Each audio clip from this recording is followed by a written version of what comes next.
వాక్యం చదువుకుందాం. నిర్గమకాండము 31వ అధ్యాయము. మరియు యెహోవా మోషేతో ఇట్లెను, చూడుము, నేను యూదా గోత్రములో హూరు మనవుడును ఊరు కుమారుడైన బెసలేలు అను పేరు గలవాన్ని పిలిచి తిని, విచిత్రమైన పనులు కల్పించుటకును, బంగారుతోనూ వెండితోనూ ఇత్తడితోనూ పని చేయుటకు, పొదుగుటకై రత్నములను సానబెట్టుటకై, కర్రను కోసి చెక్కుటకు, సమస్త విధములైన పనులు చేయుటకు, జ్ఞాన విద్య వివేకమును సమస్తమైన పనులు చేయుటకు వానికి కలుగునట్లు వాణ్ణి దేవుని ఆత్మపూర్ణిగా చేసి ఉన్నాను. దయానిధివై ఉన్న తండ్రి, మీ ఏర్పాటును బట్టి, మీ అనాది సంకల్పమును బట్టి ఈ సమయమును మాకు బహుమానం ఇచ్చిన తండ్రి వందనములు. ఈ దినాన నీ పని కొరకు బెసలేలును అహోలియాబును ఏర్పాటు చేసుకున్న తండ్రి వందనములు. నాయన, నీవు పిలిచి మీరు పని ఇస్తూ ఉన్నారు గనక నీ ఏర్పాటులో ఉన్న వారందరినీ పిలిచి పనిని దయచేయమని అడుగుచున్నాం. ఈ సమయంలో నీ వాక్యములో ఉన్న సత్యములు ఉన్నవి ఉన్నట్లుగా బయటికి తీయుటకు మీ సర్వశక్తిలో నుండి శక్తిని దయచేయమని వాక్యమై ఉన్న యేసు నామములో బ్రతిమిలాడి వేడుకొనుచున్నాము తండ్రి, ఆమెన్. ప్రభునందు ప్రియమైన వార్లారా, ప్రభు నామమున కృపా సమాధానములు తండ్రి మనందరికీ ముమ్మరముగా దయచేయును గాక, ఆమెన్. ఈ దినాన దేవుడు యూదా గోత్రములో నుండి హూరు మనవడైన బెసలేలుని, అలాగునే అహోలియాబును దాను గోత్రములో నుండి పిలిచి ప్రభు పనిస్తూ ఉన్నారు. మరి ప్రభు మనల్ని పిలిచినప్పుడు ఆ పిలుపుకు లోబడితే దేవుడు చక్కటి పనులనిచ్చేవారై ఉన్నారు. కాకి పనిచ్చి ఏలియాకి ఆహారమునిచ్చి రమ్మన్నారు. అలాగనే కాకికి దేవుడు పనివ్వటానికి గల కారణం, కాకి పిల్లలకు మొరపెట్టడం అనేది నేర్పించిందట. ఒకసారి చూద్దాం. యోబు గ్రంథము 38వ అధ్యాయంలో చూస్తే కాకి పిల్ల దేవునికి మొరపెడుతూ ఉంది. మరి దేవునికి మొరపెట్టిన ప్రతి ఒక్కరికి జీవాహారమును తండ్రి ఇచ్చువారై ఉన్నారు. యోబు 38:41. తిండి లేక తిరుగులాడుచు కాకి పిల్లలు దేవునికి మొరపెట్టినప్పుడు కాకికి ఆహారము సిద్ధపరిచిన వాడెవడు? కాబట్టి కాకి పిల్లలు దేవునికి మొరపెట్టినప్పుడు కాకికి ఆహారం ఇచ్చిన దేవుడు కాకిని పిలిచి మరి ప్రవక్త అయిన ఏలియాకి ఆహారం ఇవ్వటానికి మొదటి రాజుల గ్రంథము 17వ అధ్యాయము 6వ వచనంలో ఉదయము సాయంత్రము ఈ కాకోలము రొట్టెను మాంసమును మరి ఏలియాకి ఇచ్చే పనిని దేవుడు అప్పగించినట్టు చూస్తున్నాం. ఆదికాండము 8వ అధ్యాయములో కూడా నోవహు కాలములో మరి ఆదికాండం 8:11లో పావురము తుంచబడిన ఒలీవ ఆకును తీసుకొని వచ్చి భూమి మీద నీళ్లు తగ్గిని బయటికి రావచ్చని ఒక ఆనవాలు ద్వారా ఆశ్చర్యపరిచే విధానాన్ని, నాసా శాస్త్రాన్ని కనిపెట్టే ఏర్పాటు వచ్చినట్లుగా మనం చూస్తూ ఉన్నాం. చేపకు షెకెల్ ఇచ్చి చేపలు పడుతున్న పేతురికి ఇవ్వమని ప్రభు తెలియచేశారు. మత్తయి సువార్త 17:24లో చేప పేతురికి షెకెల్ ఇచ్చినట్లుగా మనం చూస్తూ ఉన్నాం. అలాగే పురుగును కూడా దేవుడు వాడుకున్నాడు. వాక్యంలో మనం చూస్తే యోనా గ్రంథము 4వ అధ్యాయంలో మరి చక్కగా దేవుడు కాకిని వాడుకున్న తండ్రి ఈ పురుగు వచ్చి 7వ వచనంలో చూస్తే ఆ సొర చెట్టుని, సొరపాదుని తొలిసి వేసేటట్లు వాడుకున్నట్టు చూస్తున్నాం. పశువుల కాపరిగా ఉన్నటువంటి ఆమోసుని రాజుల దగ్గరికి వెళ్ళి హెచ్చరించడానికి దేవుడు వాడుకున్నట్లుగా చూస్తూ ఉన్నాం. ప్రభు వాడుకోవాలంటే ఏ వస్తువైనా, ఏ జీవి అయినా, ఏ వ్యక్తినైనా, సృష్టినైనా ఆయన పని కొరకు ఆయన వాడుకొని వారై ఉన్నారు అని ప్రభు తెలియచేస్తూ ఉన్నారు. కాబట్టి ఈ దినాన మోషే చేతులెత్తినప్పుడు ఇశ్రాయేలీయులు జయము కలిగిందని నిర్గమాకాండము 17వ అధ్యాయంలో చెప్పుకున్నాం. మోషే చేతులు బరువెక్కినప్పుడు ఇద్దరు ఆదుకున్నారు, అహరోను హూరు. అహరోని బిడ్డలకు యాజకత్వం చేసే పనిని దేవుడిచ్చారు. హూరు మనవడు బెసలేలుకి ప్రత్యక్షపు గుడారంలో విచిత్రమైన పనులు చేయటానికి మరి దేవుడు అవకాశాన్ని ఇస్తూ ఆయనకు పిలుపునిస్తున్నట్లుగా చూస్తున్నాం. మొదటిగా మనం చూసినట్లయితే ఈ బెసలేలుకు పిలుపునిస్తున్నాడు. నేను యోధా గోత్రంలో హూరు మనవడును హూరు కుమారుడినైన బెసలేలు అని పేరు గల వానిని పిలిచి తిని. మరి ఈ బెసలేలుని పిలిచేటప్పుడు ఐగుప్తు దేశంలో వీరున్నప్పుడు ఎంతో బానిసత్వం చేశారు, ఇటుకల పనిలో నిపుణత కలిగినటువంటి వారు. అలాగనే ఐగుప్తుని దాటేటప్పుడు పస్కా భుజించేటప్పుడు ప్రతి ఇంటికి మరి ద్వారబంధాలకి రక్తము పూయబడి ఆ రీతిగా విమోచించబడి ఎన్నిక చేయబడిన కుటుంబముగా మనం చూస్తూ ఉన్నాం.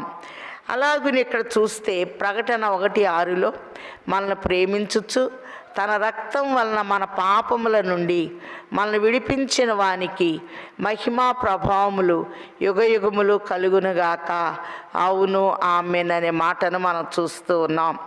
మరి బంగారముతో వెండితో విచిత్రమైన పనులు కల్పించటానికి, అలాగనే రత్నాల్ని పొదగటానికి, సాన పెట్టడానికి, కర్రని ఎప్పుడు ఎలా డిజైన్ చేయాలో, యాజక వస్త్రాలని ఎలా సిద్ధం చేయాలో, మరి పరిశుద్ధ స్థలంలో ఉన్నటువంటి పనిముట్లు చేయటానికి జ్ఞానాత్మతో నింపి బెసలేలును దేవుడు వాడుకుంటూ ఉన్నాడు. అలాగనే మనం చూస్తే బెసలేలు అనే మాటకు దేవుని నీడ అని అర్థము. అలాగనే ఈయన పేరుకు చక్కటి అర్థాన్ని చూస్తున్నాం. 91వ కీర్తనలో కూడా మహోన్నతుని చాటున నివసించువాడే సర్వశక్తిని నీడను విశ్రమించువాడు అని చూస్తున్నాం. యెషయా 49:2లో కూడా తన చేతి నీడలో నన్ను దాచి ఉన్నాడు అనే మాటల్ని మనం చూస్తూ ఉన్నాం. అలాగనే మరి యెషయా గ్రంథం 38లో హిజ్కియాకి మరణకరమైన జబ్బు చేసినప్పుడు గోడ వైపు తిరిగి ఆయన కన్నీరు కారిస్తే దిగిపోయిన నీడ 10 మెట్లు ఎక్క చేసినట్లుగా మనం చూస్తూ ఉన్నాం. అపోస్తుల కార్యములు 5వ అధ్యాయము 15వ వచనంలో పేతురు నీడ పడినప్పుడు రోగులైన వారందరూ స్వస్థత నొందినట్లుగా మనం చూస్తూ ఉన్నాం. అలాగనే మరి చెట్టుకు నీడ ఉన్నట్టు నేను నీకుందునని హోషేయ గ్రంథం 14వ అధ్యాయంలో మనం చూస్తూ ఉన్నాం.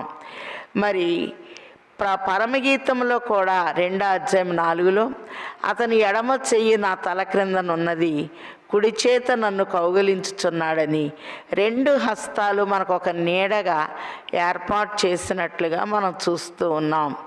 అందుకే వాక్యంలో మనం చూస్తే మనకి తల నీడ ఇచ్చువారు ఆయన, ఆశ్రయం అన్న కూడా నీడే. అలాగనే యూదా గోత్రము అనగా సింహ గోత్రముగా చూస్తున్నాం. యూదా అనగా స్తుతి, మరి యూదా గర్జించడు సింహముగా చూస్తూ ఉన్నాం.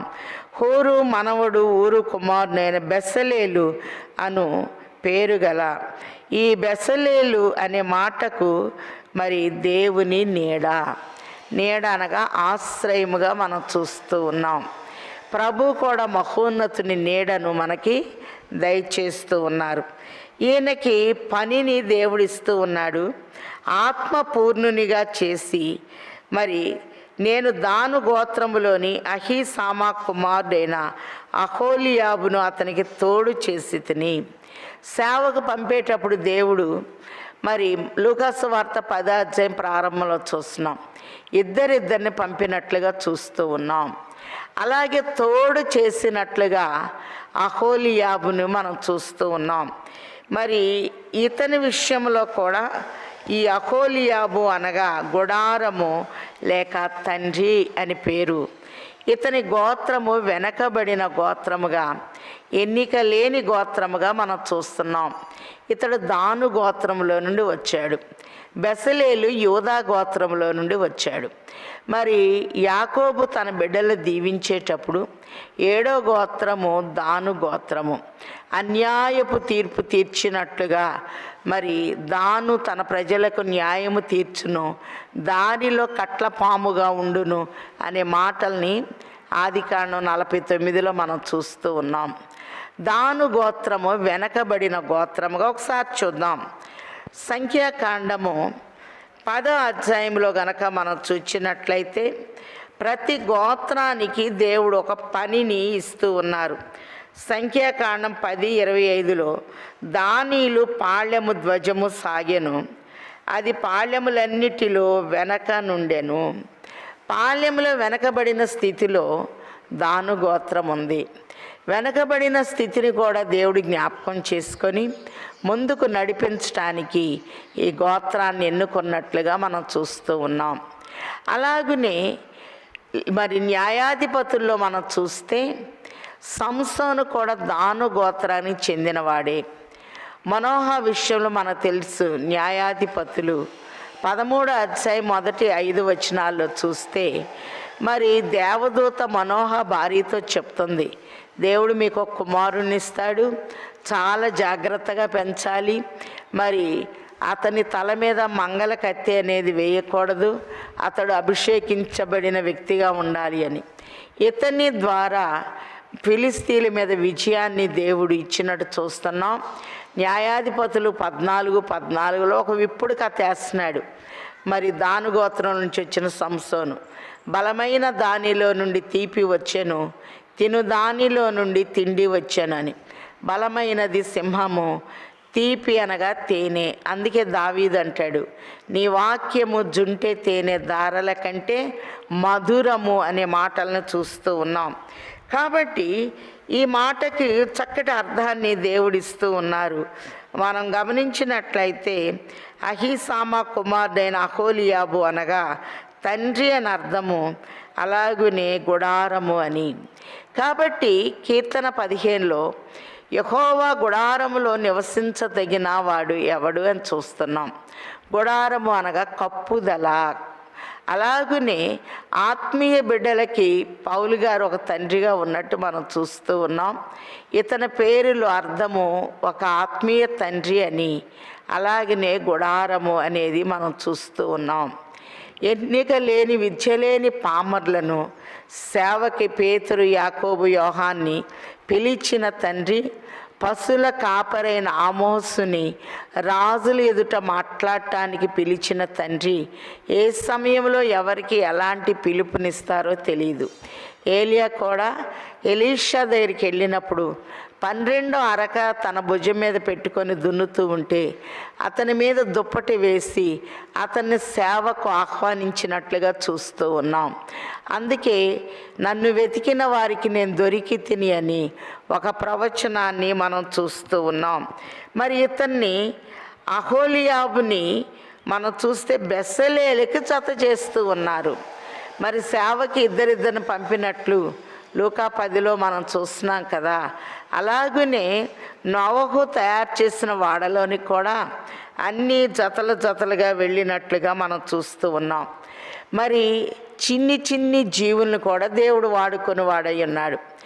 సామెతల గ్రంథం 30వ అధ్యాయము 15వ వచనంలో చిన్న చీమల్ని దేవుడు వాడుకున్నాడు. ఈ చీమలకి రాజు లేడు, కానీ వేసవికాలం మందు ముందుగానే ఆహారాన్ని భద్రం చేసుకుంటాయని, అలాగే చిన్న కుందేళ్ళు చురుకుదనానికి ముంగుర్తుగా ఉన్నట్లు చిన్న జీవుల్ని దేవుడు భద్రం చేసి వాటి యొక్క పనిని మనకి పరిచయం చేస్తూ ఉన్నారు. అలాగనే ప్రభువు చేపకు పనిచ్చాడు, పావురాని పనిచ్చాడు, పురుగుకి పనిచ్చాడు. అలాగనే దేవునిలో మనం వాడబడేటప్పుడు నమ్మకంగా ఉంటే చాలు, తండ్రి ఏ పనైనా మనకిచ్చి మనల్ని చక్కగా వాడుకొని వారై ఉన్నారు అని ప్రభువు తెలియచేస్తూ ఉన్నారు. దీపవృక్షము, ధూపవేదిక, మరి కరుణాపీఠము, మందస్సము, మరి అతి పరిశుద్ధ స్థలంలో ఉన్న వస్తువులన్నీ సానపెట్టడానికి, ప్రధాన యాజకుని డ్రెస్ కుట్టడానికి, ఆ డ్రెస్కి రత్నాల్ని ఎలా పొదగాలో, అలాగనే మరి గంటలు ఎలా కొట్టాలో, దానిమ్మ పండు వరుస ఎలా వేయాలో, ఈ క్రమమంతా అహోలియాబుకి బెసలేలికి ప్రభు బయలుపరిచి తన పనిలో వాడుకున్నట్లుగా మనం చూస్తూ ఉన్నాం.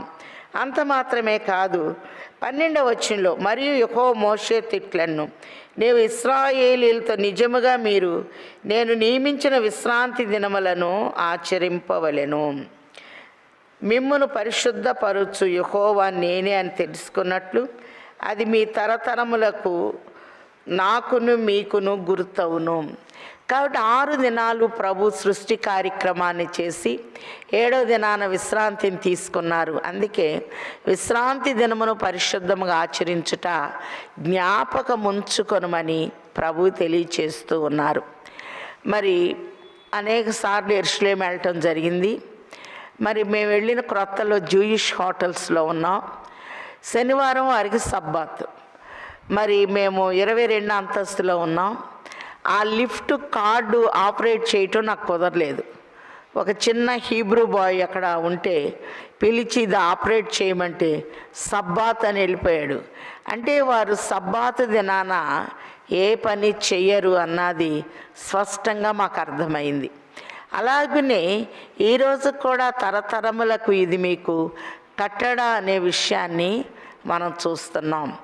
చాలాసార్లు చెప్పుకున్నాం. యెషయా 58, 13, 14 వచనాల్లో కూడా నా విశ్రాంతి దినము మనోహరమైనదియు ఘనమైనదియు ప్రతిష్ఠించబడినదియు అనుకొని దాన్ని ఘనముగా ఆచరించినడలా దేశం యొక్క ఉన్నత స్థలముల మీద నేను నిన్నెక్కించెదను.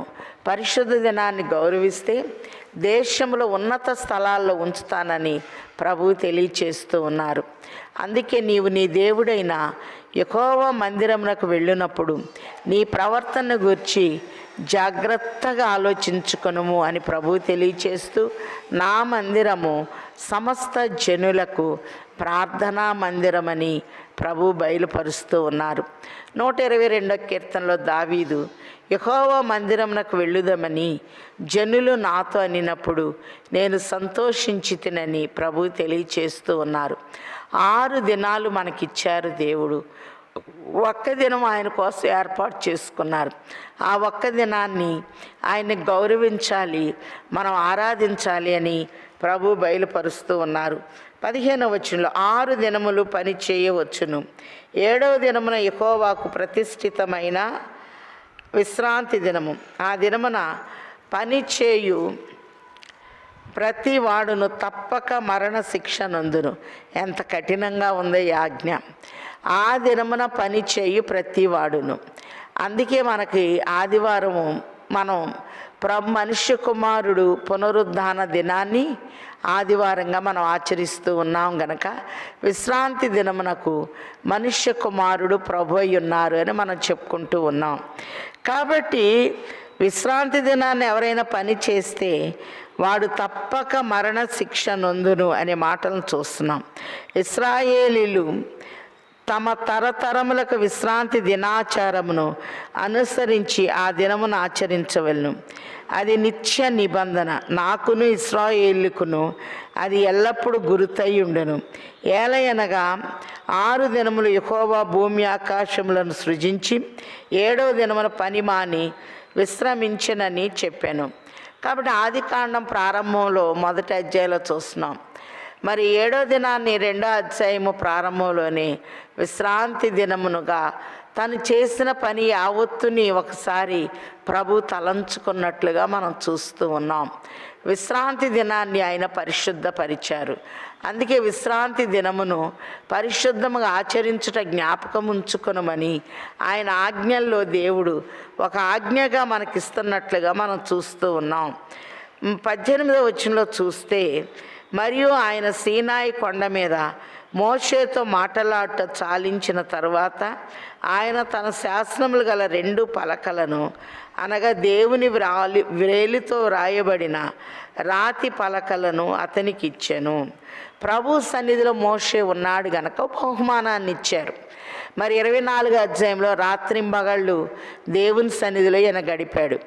ప్రకటన 22:12 చూస్తున్నాం. నేను సిద్ధపరిచిన జీతము నా యుద్ధ ఉన్నది, వాని క్రియల చొప్పున ప్రతి వానికి ఇస్తానని ప్రభు తెలియచేస్తున్నారు. మోషే దేవుని సన్నిధిలో ఉండుట ద్వారా పలకల్ని దేవుని వ్రేలితో రాసిన పలకల్ని ఇచ్చినట్లుగా మనం చూస్తూ ఉన్నాం. 2 రాతి పలకలు మరి దేవుడు మాట్లాడటం చాలించిన తర్వాత శాసనములు గల 2 పలకలను అనగా దేవుని వ్రేలితో వ్రాయబడిన రాతి పలకలను అతనికి ఇచ్చెను.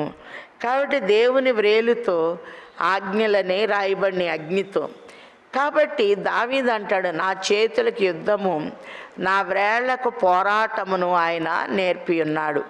ప్రభు మీద మనం ఆధారపడినప్పుడు తండ్రి మనకి పనిచ్చువారై ఉన్నారు. అలాగనే చేపకు పనిచ్చాడు, అలాగే పురికి ఆయన పనిచ్చాడు, పావురానికి పనిచ్చాడు, మరి కాకులకి పనిచ్చాడు తండ్రి. ఆయన మీద ఆధారపడిన మరి విద్య కలిగిన వారికి, విద్య లేని వారికి, పండితులకి, పామర్లకి పనిని ప్రభు ఇచ్చువారై ఉన్నారు. ఈరోజు బెసలేలకు పనిచ్చి ప్రత్యక్ష గుడారంలో ప్రతి పని ఎలా చేయాలో జ్ఞానాత్మతో నింపి బెసలేలకు ఒక ఆహ్వానం ఇచ్చి ప్రభువు పిలుచుకుంటూ ఉన్నాడు. అందుకే మనం చూస్తే రోమా 8:29 ఆయన్ని ప్రేమించు వారికి, ఆయన సంకల్పం చొప్పున పిలువబడిన వారికి సమస్తము మేలు కలుగుటకై సమకూడి జరుగుచున్నవని ఎరుగుదుము అనే మాట చూస్తూ ఉన్నాం. మరి 29వ వచనంలో తన కుమారుడు అనేకుల్లో జ్యేష్ఠుడగునట్లు దేవుడు ఎవరిని ముందు ఎరిగెనో వారు తన కుమారునితో సారూప్యము గలవారగుటకు వారిని ముందుగా నిర్ణయించెను. మరియు ఎవరిని ముందుగా నిర్ణయించెనో వారిని పిలిచెను, ఎవరిని పిలిచెనో వారిని నీతిమంతులుగా తీర్చెను, ఎవరిని నీతిమంతులుగా తీర్చెనో వారిని మహిమపరిచెను అనే మాటలను చూస్తూ ఉన్నాం. బెసలేలుని దేవుడు పిలిచాడు, అహోలియాబును తోడుగా ఇచ్చాడు. అహోలియాబు అనగా ఒక తండ్రిగా కనపడుతూ ఉన్నాడు. అందుకే మరి అబ్రహాముని తండ్రి స్థానంలో పెట్టారు. ఆత్మీయంగా పెంచేవారిని కూడా వాక్యంలో మనం చూచినట్లయితే ఒక తండ్రి స్థానాన్ని ప్రభు దయచేస్తూ ఉన్నారు. మరి కొరింథీలకు రాసిన మొదటి పత్రికలో మనం చూస్తే 4వ అధ్యాయము 16వ వచనంలో, కొరింథీలకు రాసిన మొదటి పత్రిక 4:16 క్రీస్తు యేసునందు సువార్త ద్వారా నేను మిమ్మును కంటిని గనక మీరు నన్ను పోలి నడుచుకుని వారై ఉండవలనని మిమ్మును బతిమాలు కొనుచున్నాను. సువార్తను బట్టి నేను మిమ్మల్ని కన్నాను గనక నన్ను పోలి నడుచుకోండి. 1 కొరింథీ 11 కూడా మరి నేను క్రీస్తును పోలి నడుచుకున్నాను, మీరు నన్ను పోలి నడుచుకోండి అని ప్రభు చక్కగా మనకి బయలుపరుస్తూ ఉన్నారు. అలాగనే ఆమోసు పశువుల కాపరి, ఆమోస్ గ్రంథం 7:14 అందుకు ఆమోస్ అమధ్యాతో ఇట్లెన్ను, నేను ప్రవక్తనైనను కాను, ప్రవక్త యొక్క శిష్యుడినైనను కాను, కానీ పశువుల కాపరినైనా మేడి పండ్లు ఏరుకొని వాడను. నా మందలను నేను కాయుచుండగా యెహోవా నన్ను పిలిచి. ఇక్కడ మనం చూస్తే మందను కాచుకునేటప్పుడు కాపర్ల దగ్గర దూత వచ్చినట్లు ఆమోసు దగ్గరికి కూడా ప్రభు వచ్చి ఆయన్ని పిలిచి, నీవు పోయి నా జనులకు ఇశ్రాయేలీయులకు ప్రవచనము చెప్పుమని నాకు సెలవిచ్చెను, యెహోవా మాట ఆలకించుమని రాజుతో మాట్లాడుతున్నట్లుగా మనం చూస్తున్నాం. ఈ దినాన పనికి బెసలేల్ని అహోలియాబుని ఏర్పాటు చేసుకున్నారు. బెసలేలు అనగా దేవుని నీడ, దేవుడే మనకు ఒక ఆశ్రయముగా ఉన్నారు. అహోలియాబు అనగా గుడారము. కాబట్టి ఆయన సన్నిధి గుడారంలో మనము నివసించే వారిగా ఉండాలి. అహోలియాబు మనం చూస్తే ఒక తండ్రి స్థానంలో కనపడుతూ ఉన్నాడు. అలాగే ప్రభు మరి మనందరికి ఒక తండ్రిగా ఉన్నారు. ఆయన ప్రార్థన నేర్పుతూ పరలోకమందున్న మా తండ్రి అని మీరు ప్రార్థన నేర్చుకోండి అని తన బిడ్డలకి ప్రార్థన నేర్పినట్లుగా చూస్తున్నాం. మన దేశాన్ని మాతృదేశము అంటాం, ఇస్రాయేల్ దేశాన్ని తండ్రి దేశము, ఫాదర్ ల్యాండ్ అని పిలుస్తున్నట్లుగా చూస్తూ ఉన్నాము గనక ఈ దినం పని ఇచ్చాడు. పరిశుద్ధ దినములు మరి జాగ్రత్తగా ఆచరించండి అన్నారు. పరిశుద్ధ మందిరములో మరి ఉపకరణములను ఏ రీతిగా సిద్ధం చేయాలో నేర్పించాడు. అలాగునే సీనాయి కొండ దిగుతున్న మోషేకి తన వ్రేలితో రాసిన పలకలనిచ్చి దేవుడు పంపుతున్నారు గనక ప్రభువులో మనం ఉన్నప్పుడు మనకు పని ఇచ్చేవారు, మనల్ని నడిపించేవారు మన ప్రభువు కనుక ఆయన ఇచ్చే పనిలో నమ్మకముగా ఆయన పిలుపుకు లోబడి ఆయన పని జరిగించగలిగిన స్థాయిని తండ్రి మనందరికీ దయచేయును గాక. ఆమెన్. ఎన్ని ఆటంకంబులున్నను ఎన్ని భయములు కలిగినా అన్ని పోవును నీవు నాకడున్న నిజమిది రక్షక. జీవితాంతము వరకు నీకే సేవ సల్పుదునంటిని. నీవు నాతో నుండి ధైర్యం నిచ్చి నడుపుము రక్షక. జీవితాంతము వరకు నీకే సేవ సల్పుదునంటిని. దయానిధివై ఉన్న తండ్రి, ఈ దినము నాయన మోషేకి పలకలనిచ్చావు. సేవ కొరకు నాయన బెసలేల్ని, అహోలియాబుని, దాను గోత్రం వెనకబడి ఉన్నను ఆ వెనకబడిన గోత్రములో ఉన్నటువంటి వ్యక్తిని కూడా ఏర్పాటు చేసుకున్న తండ్రి వందనములు. దాను గోత్రములో నుంచి ఒక అభిషిక్తునిగా సంసోన్ని ఇచ్చిన తండ్రి వందనాలు.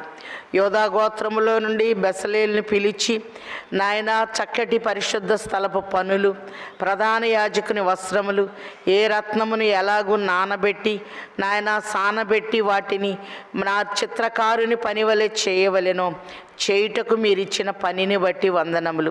నాయన ఈ ఐగుప్తు దేశంలో ఉన్నప్పుడు ఇనుప కొలుములో ఇటుకలు తయారు చేస్తూ ఉన్న వీరిని నాయన మీరు ఏర్పాటు చేసుకొని ఆ ఇంటికి నాయన రక్తము పూసుట ద్వారా మీరు నాయన మరి శ్రమ నుండి తప్పించారు, విమోచించారు, నీ జనాంగములోనికి ఏర్పాటు చేసుకున్నారు. సమయం వచ్చినప్పుడు పనులు ఇచ్చారు. అందును బట్టి వందించుచున్నాము. ఈ సమయంలో ఎవరికి ఏ పని లేదు అని దిగులుగా కూర్చున్నారో నాయన, నువ్వు కాకి పనిచ్చావు, పావురాని పనిచ్చావు, పురుకి పనిచ్చావు, చేపకు పనిచ్చావు. నీ బిడ్డలకు కూడా తగిన పనులను ఇచ్చి వారిని గణపరచండి తండ్రి వందనాలు.